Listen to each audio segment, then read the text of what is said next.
Hello there, you beautiful person. This is one of those videos that um, when I'm pressing record, I'm actually not sure if it's ever going to be published. So, yeah, it's interesting. Maybe I'm gonna experiment a little bit since it's one of these experimental videos, and I'm gonna start with a little check-in, even if it's just me to land here to ground myself. So I'm feeling a bit agitated. Part of me. Um, I've had a conversation with Silvia that was kind of challenging, and then Silvia was feeling a bit tired and cold and went home, and I wanted to spend a bit of time on my own to kind of decompress and enjoy the evening and reconnect with myself. So uh, it's kind of what's present in my mind.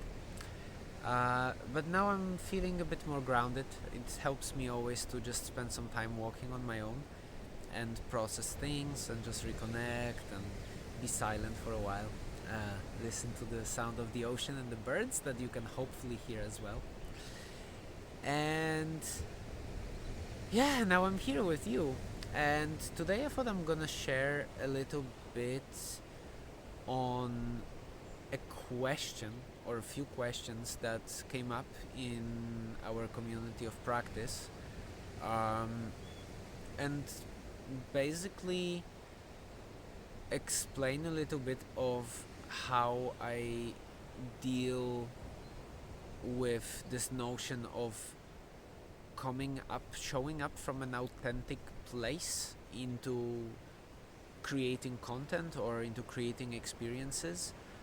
Um, and how does this relate to perfectionism and wanting to look professional and being good enough and creating something of value?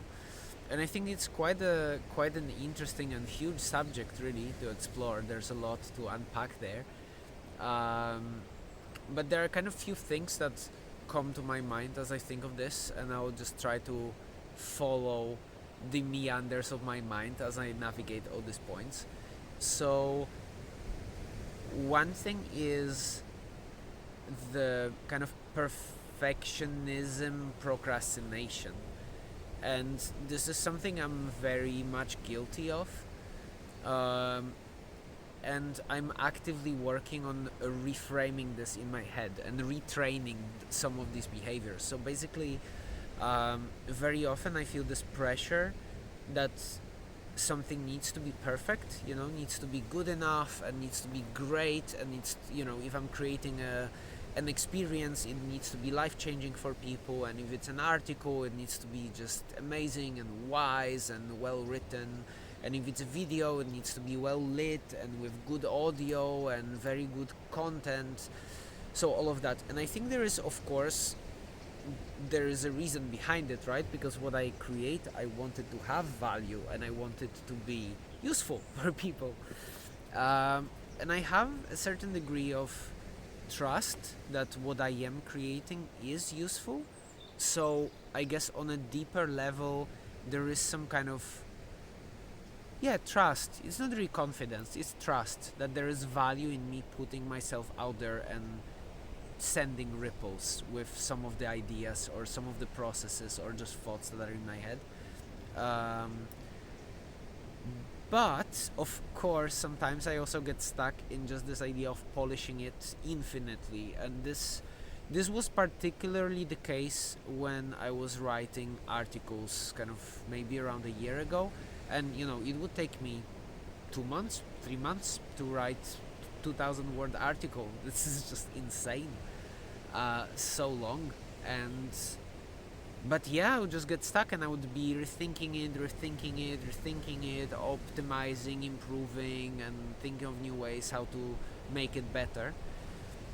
And I think at some point you just hit a level of that, the diminishing returns. So of course there is a degree of energy that is worth putting into everything you do, but then at some point is just perfecting it, but the improved quality is very little, while the increase of energy you need to spend and time is just unproportionately higher.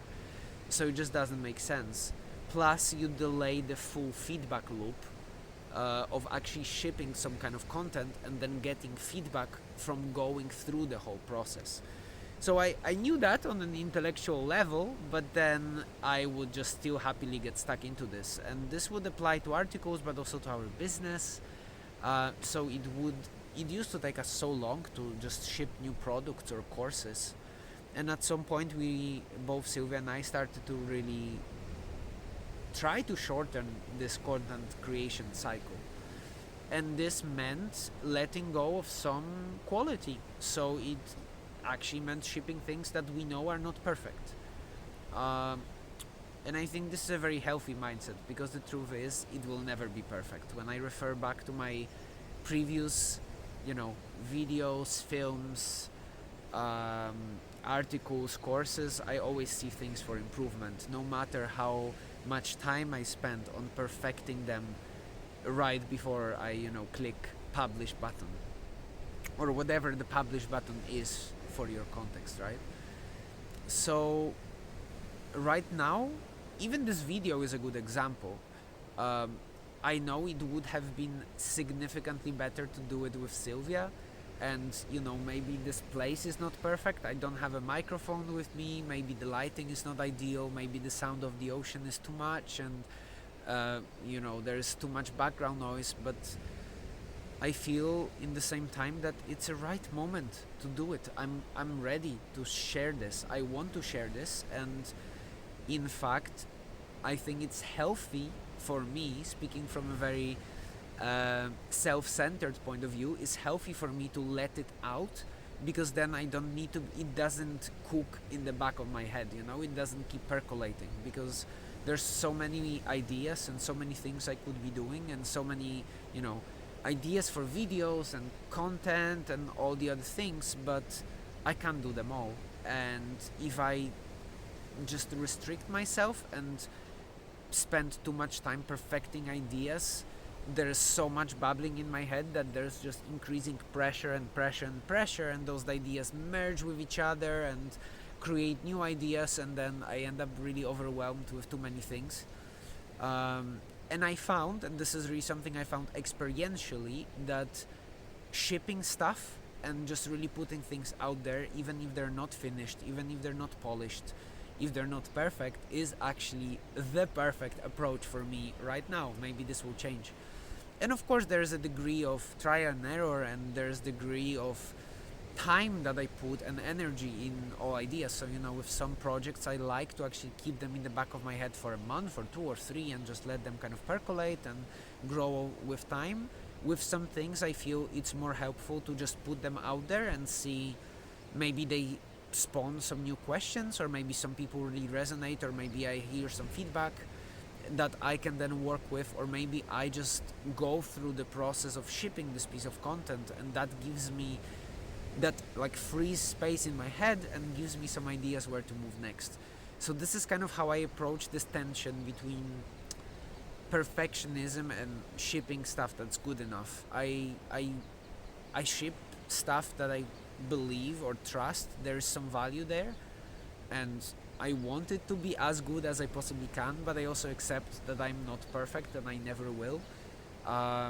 So yeah, I'm just creating from the place where I am right now, and I'm trying to embrace that. And it's hard because it's vulnerable, and I imagine that I might look at this video, in a month or in a week, and I'll be like, whoa, what is this guy saying? I totally should have said this and that and that, and oh, I forgot about this, and oh, this would be such a good reference here, and I'm just babbling, oh, this part, cut it, but it's okay.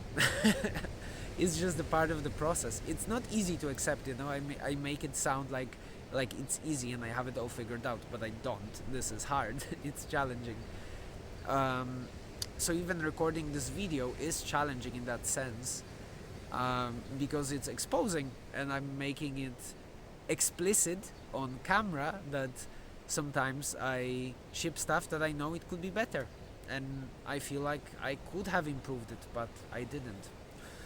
So yeah, it's a tricky relationship. But if I would leave you with one key idea from this whole monologue on that subject, is to just do it, just show up and ship stuff and create things. Let them be public, build in public, because the the value for you, or at least for me, right? I'm speaking from my point of view.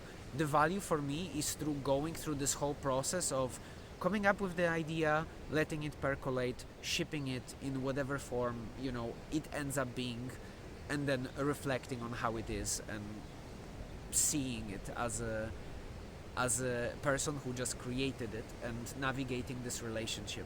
This is really helpful because with that insights from every single video or text or website or project, this helps me grow. This is useful. And I guess one bonus that is actually quite important is that sharing those things help me make sense of my experience. So yeah, so it just makes things clearer in my mind because I have to express them. This is gold for me. This is really important. And if I can help someone with those kind of experiences and my thoughts, even if they're unpolished and rough, then this is beautiful. It's a win-win. It's a perfect circumstance. I create the perfect circumstances for me and for you who are watching this. So this is beautiful, and it doesn't need to be perfect. It doesn't need to be recorded with a professional camera and have perfect sound quality, because the truth is, it is what it is, and its purpose is to inspire growth and share love and be honest and authentic, because this is what just seems to be working best, at least for me. Again, I speak only from my experience because that's the only experience I have, but it seems to be working. And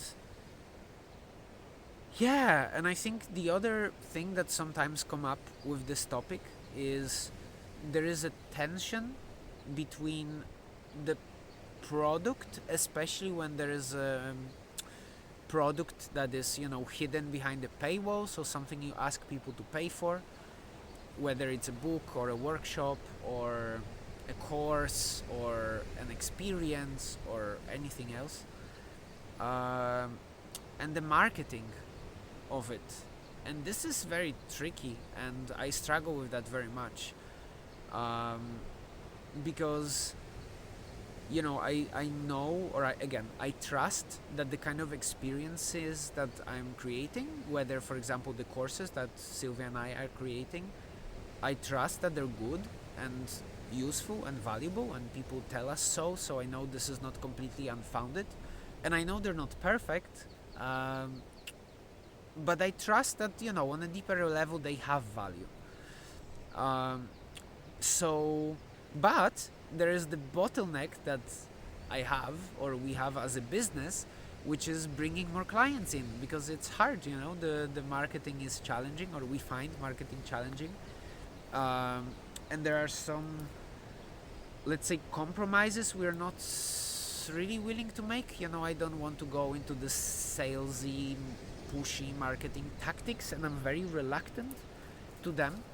But again, the marketing, I know this is not really about that. Marketing is communication, and communicate your idea clearly so the person who this idea is for and could benefit from this idea can really understand that this is it for them and it's useful. So I know that intellectually, but now how to do that? And this is something, even recently I was experiencing this very much. We opened the enrollment for one of our new courses, Habit Sprint, and we're thinking, okay, we're gonna open this course, let's promote it. How are we gonna promote it? We thought of some ideas. One of the ideas was email. We have an email list, and we want to create emails that are going to promote the launch of this product. And I hated it. I hated creating those sales emails, because I felt that the second I'm including a link to a paid product, I really struggle to speak from a place of myself. It's like I cannot write as myself. I'm writing as somebody else, and I don't like this person. And I can't connect with myself. And this was such a struggle, but still, it was. I did it. I created those emails, and I mean, not just me and Silvia. We created those emails, and it was very hard, but it was very useful to do that because we could spend months not launching this course, right? And just thinking, oh my god, we need to learn more about email marketing, and let's enroll in a course, let's buy some piece of software that will help us do it better, or let's spend months rethinking how we could market it better. But no, that doesn't seem like a healthy approach. It seems like a complete trap, at least for me. And instead we just thought, okay, at this point we're not really making those emails better, we don't know how to do that, let's ship them as they are. They are not perfect, we know that, but it's as good as we can make them right now.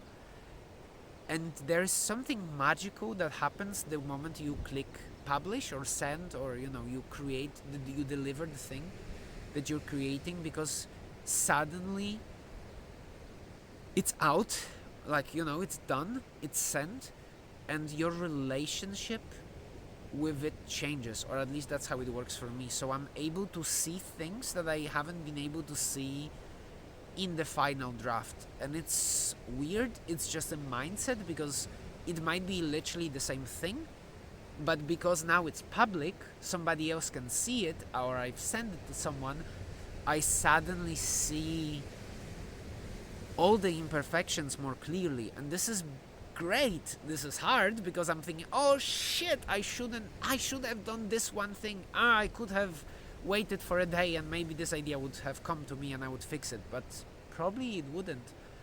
And it's just this relationship shift. Once the thing is done, you can see it in a different light, and you can implement those lessons to another thing you're creating, and your next thing will be better. It might not work, you never know, you don't never control the outcomes. You can just control showing up and doing things. And so this is really where I'm trying to put my energy, to help myself as much as I can to show up and create stuff like this video. It's not perfect, it's maybe too long, it's maybe too much of a babbling of my mind rather than focused advice, but it's going to be helpful for me to figure out how to make this kind of ideas better. And if it can be useful to someone, to some people in our community of practice, to you who is watching this, it served its purpose. This is what I hoped for, this is what I can hope for, and it rekindles the motivation in me to create more of this content.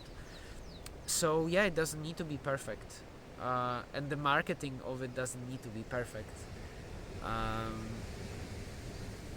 and it's okay.